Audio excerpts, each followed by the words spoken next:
Good morning. How are you all today? Hopefully you're enjoying the holidays. Bless your families for me. Welcome to Bible class with Andre and Betty. We're continuing our studies from the book of 2 Samuel, and we're in chapter 8. We will be looking at David's quest to occupy the land of the occupy Canaan land.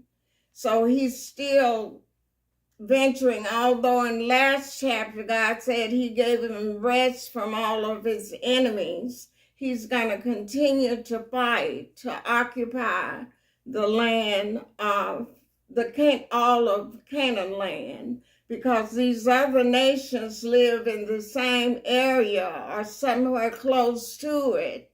But one by one, David is defeating them. So, verse 1, 2 Samuel chapter 8. And what he's doing is God is establishing David's kingdom.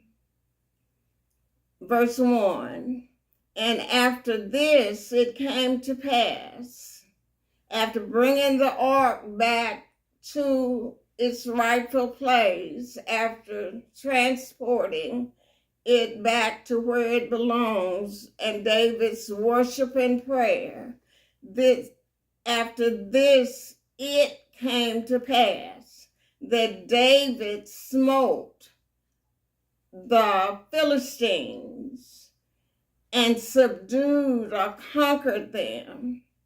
And David took Metheg-ammah out of the hand of the Philistines. Verse 2.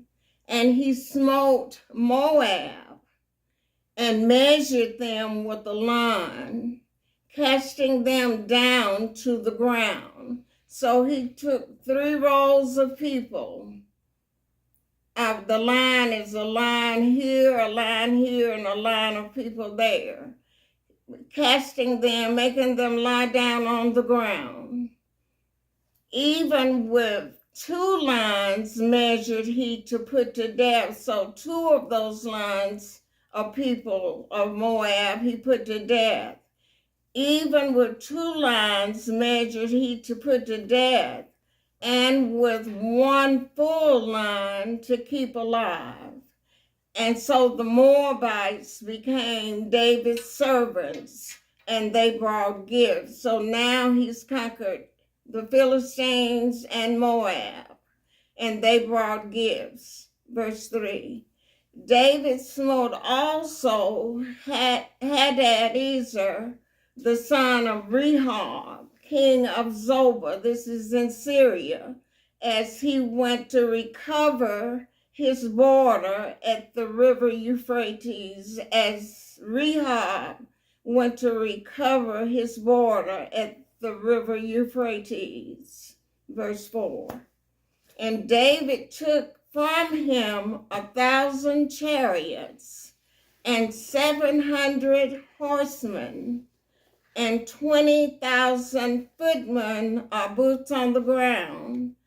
And David hold all their chariot horses, but he reserved of them for 100 chariots. So he saved 100 of those horses without cutting them. When it says he hold the horses, he cut the hamstrings of the horse to slow them down. They couldn't be war horses.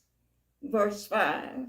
And when the Syrians of Damascus came to help Hadadezer, king of Zobah, David slew of the Syrians 22,000 men. Verse 6. Then David put garrisons of military posts in Syria of Damascus, and the Syrians became David's servants to David and brought gifts. And the Lord preserved David, or protected David, whithersoever he went. So God was guiding him from place to place and protecting him. Verse 7.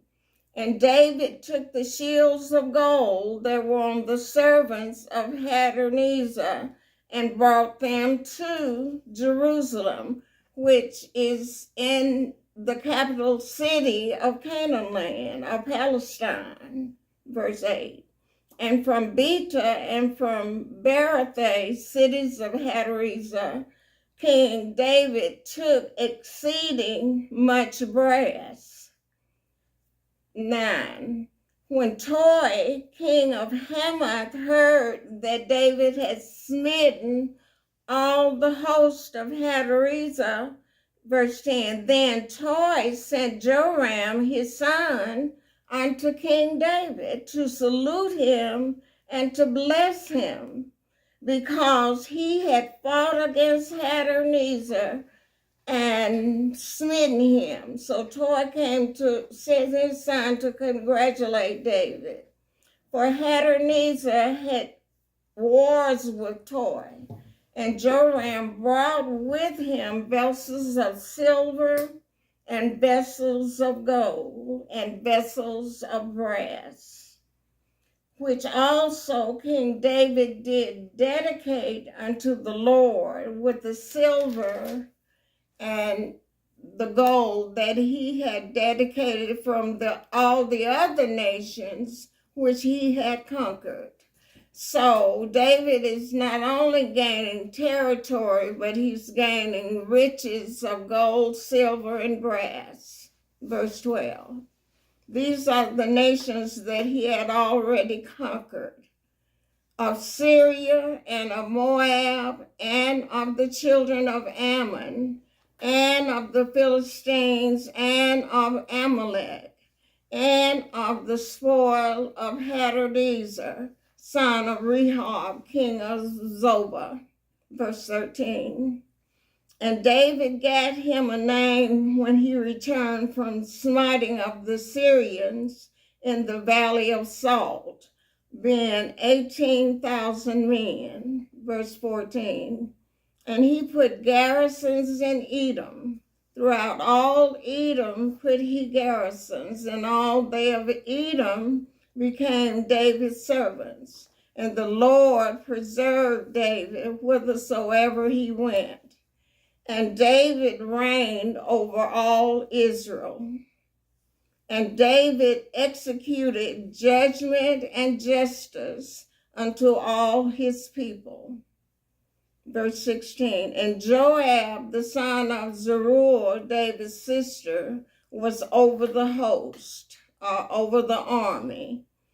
And Jehoshaphat, the son of Ahilud, was recorder or secretary of state. Verse 17, and Zadok, the son of Ahitub, and Ahimelech, the son of Abiathar, were the priest, and Seraiah was the scribe, which is the lawyer or the legal person to take care of the affairs of the people. Verse 18, and Benaiah, the son of Jehoiada, was over both the Cherethites and the Pelethites. And it's not clear exactly who these people are, but they're mighty warriors to help David win the battles that he's going to face. But they're ethnic groups. They're different people other than Israel. And it goes on to say, and David's sons were chief rulers, or they were high officials.